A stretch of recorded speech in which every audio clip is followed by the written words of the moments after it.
Online ladies garment बेचने वाली company Zivame का डेटा हुआ है। नमस्कार दोस्तों, मैं हूं अनामिका मिश्रा और आप देख रहे हैं सच्ची खबरें। ऑनलाइन लेडीज अंडरगारमेंट्स बेचने वाली कंपनी जिवामे की वेबसाइट हैक कर 15 लाख हिंदू महिलाओं का पर्सनल डेटा चुरा लिया गया। हम आपको बता दें, इसमें उनके मोबाइल नंबर, एड्रेस, जन्म तिथि, ईमेल आईडी और अंडरगारमेंट्स की साइज तक शामिल है। ये डेटा केवल जयपुर, जोधपुर या राजस्थान की महिलाओं का नहीं बल्कि देश भर की महिलाओं का है। जी हाँ, इस सनसनीखेज वारदात को अंजाम दिया है उदयपुर में बैठे एक युवक संजय सोनी ने।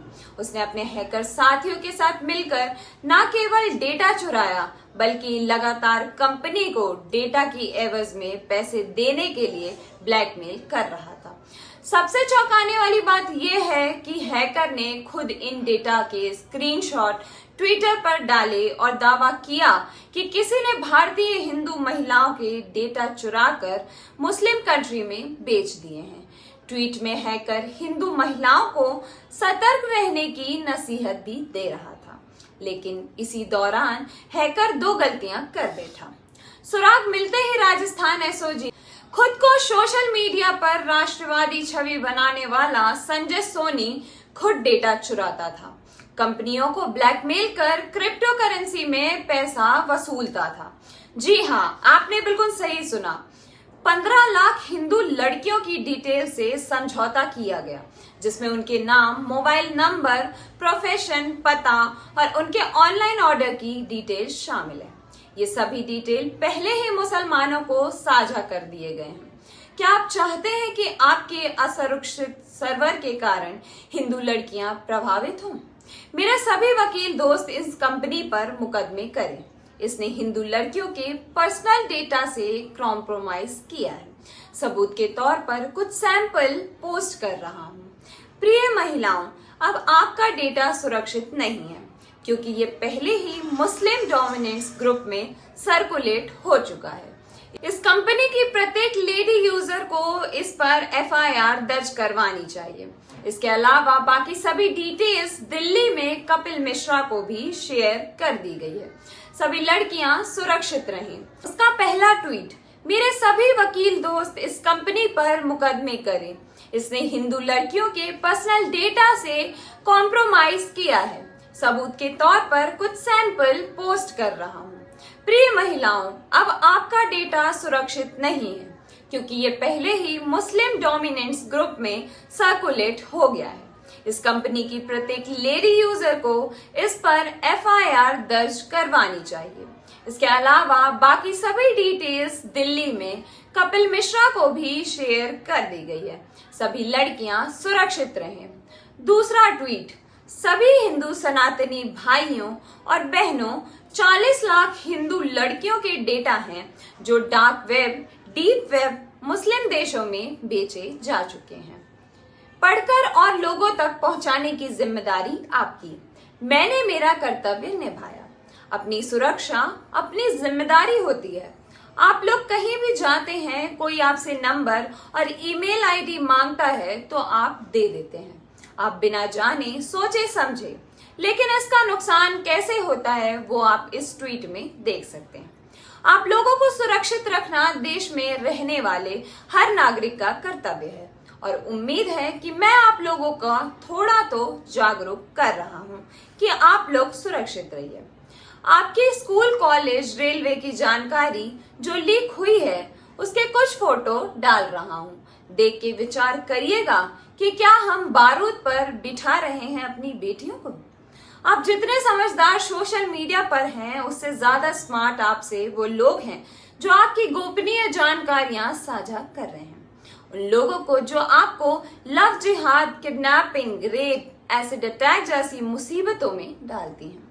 एकदम से लव जिहाद के मामले बढ़ने का कारण किसी ने जान पाया कि क्यों हिंदू लड़कियां ही हमेशा टारगेट होती हैं? कैसे जिहादियों को लड़कियों के नंबर अचानक से मिल जाते हैं? @cyber_hunts अकाउंट से जो स्क्रीनशॉट शेयर किए हैं उसमें भारत के लगभग हर बड़े शहर की महिलाओं के पर्सनल डेटा दिखाई दे रहे हैं। एक्सेल फाइल में जयपुर गर्ल्स, दिल्ली और अन्य शहरों के नाम व स्टेट के नाम से डेटा के फोल्डर बने हुए थे। वहीं कई लड़कियों के नाम, मोबाइल नंबर, घर का पता, जन्म तिथि, प्रोफेशन, ईमेल आईडी और उनके अंडरगारमेंट्स की साइज तक लीक हुई थी। ये दोनों ही पोस्ट ऐसी थी जिनमें सभी को डरा दिया। हर कोई ये जानना चाहता था कि क्या वाकई ऑनलाइन शॉपिंग स्टोर, रेलवे और स्कूल कॉलेज की वेबसाइट से हिंदू महिलाओं का डेटा चोरी कर मुस्लिम कंट्रीज में बेचा जा रहा है।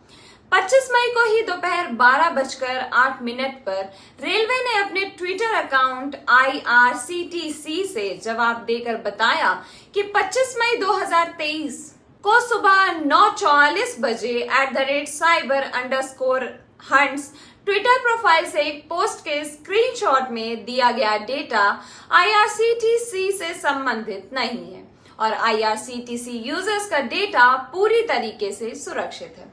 इस बीच जिवामी कंपनी ने राजस्थान SOG के साइबर क्राइम पुलिस स्टेशन में शिकायत देकर बताया कि उनकी कंपनी लेडीज अंडरगारमेंट्स का ई-कॉमर्स व्यापार करती है। जयपुर में भी कंपनी का शोरूम है। इस कंपनी के देश भर में 92 लाख महिलाएं ऑनलाइन ग्राहक हैं। 24 अप्रैल को कंपनी के ऑफिशियल मेल आईडी पर एक शख्स ने मेल कर बताया कि उसने हमारी कंपनी सर्वर को हैक करके 92 लाख महिला ग्राहकों में से 15 लाख का डेटा चोरी कर लिया है। इस पर कंपनी ने ध्यान नहीं दिया तो इसके बाद 16 मई 2023 को दोपहर cyber_hunts नाम के ट्विटर अकाउंट से ट्वीट किया गया कि हमारी कंपनी से 15 लाख हिंदू महिलाओं का डेटा चोरी हो गया और उस डेटा को इस्लामिक देशों व मुस्लिमों को बेचा जा रहा है। इसके बाद 24 मई को कंपनी की मेल आईडी पर एक दूसरे मेल आईडी से मेल रिसीव हुआ। इसमें कहा गया कि आपकी कंपनी की लापरवाही और सिस्टम की कमजोरी के कारण लाखों हिंदू महिलाओं का डेटा उठा लिया गया। इसके साथ ही धमकियां देते हुए कंपनी से रुपयों की डिमांड भी की।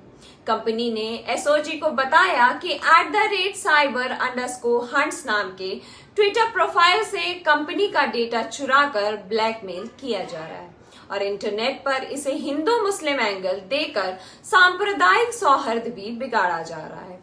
इन हरकतों से कंपनी की छवि को भी नुकसान हो रहा है। हम आपको बता दें कि टेक्निकल इन्वेस्टिगेशन में SOG को जब ये क्लियर हो गया कि ब्लैकमेलिंग के इस खेल में उदयपुर के रहने वाले संजय सोनी का हाथ है तो उसे जांच में बुलाने के लिए उदयपुर ATS को इन्फॉर्म किया गया। संजय की लोकेशन उदयपुर के एक निजी हॉस्पिटल के पास आ रही थी। ऐसे में तुरंत ही उदयपुर ATS टीम ने कार्यवाही करते हुए उसे वहां से पकड़ लिया। इसके बाद टीम उसे लेकर उसके घर गई और संजय के पिता श्याम सुंदर सोनी को कार्यवाही की जानकारी दी। बताया गया कि संजय के खिलाफ SOG में जांच चल रही है तो उसे उदयपुर ले जाया जा रहा है। ATS टीम ने संजय को जयपुर लाकर SOG के सुपुर्द कर दिया जहां उसे गिरफ्तार कर लिया गया है। जयपुर में संजय को कोर्ट में पेश कर रिमांड पर लिया गया है। रिमांड पूरा होने के बाद शनिवार को ही संजय सोनी को दोबारा जयपुर स्थित बनी पार्क सेशन कोर्ट में पेश किया गया जहां से उसे न्यायिक हिरासत में जेल भेज दिया गया। SOG ने कोर्ट को बताया कि इन्वेस्टिगेशन में आरोपी संजय सोनी के खिलाफ सभी जुर्म प्रमाणित हो गए हैं। उसके अकाउंट में फंड रिसीव होने के प्रूफ भी मिल गए हैं। वहीं उसके मोबाइल में कोई अलग अलग दूसरी कंपनियों के भी डेटा पाए गए हैं। इन्वेस्टिगेशन में सामने आया कि ये पूरी गैंग इंटरनेट पर हैकिंग कर कंपनियों के डेटा चुराती है और इसके बाद इन डेटा को पब्लिकली वायरल करने के नाम पर ब्लैकमेल करती है। कंपनी जब इनकी बात नहीं मानती तो ये इंटरनेट पर कम्युनल एंगल देकर कंपनियों की छवि बिगाड़ते हैं और उसे अपनी डिमांड पूरी करने पर मजबूर कर देते हैं। धन्यवाद दोस्तों, आज के लिए बस इतना ही। देश और दुनिया की तमाम खबरों के लिए देखते रहिए सच्ची खबरें। आप हमारे चैनल को लाइक, शेयर और सब्सक्राइब भी करें।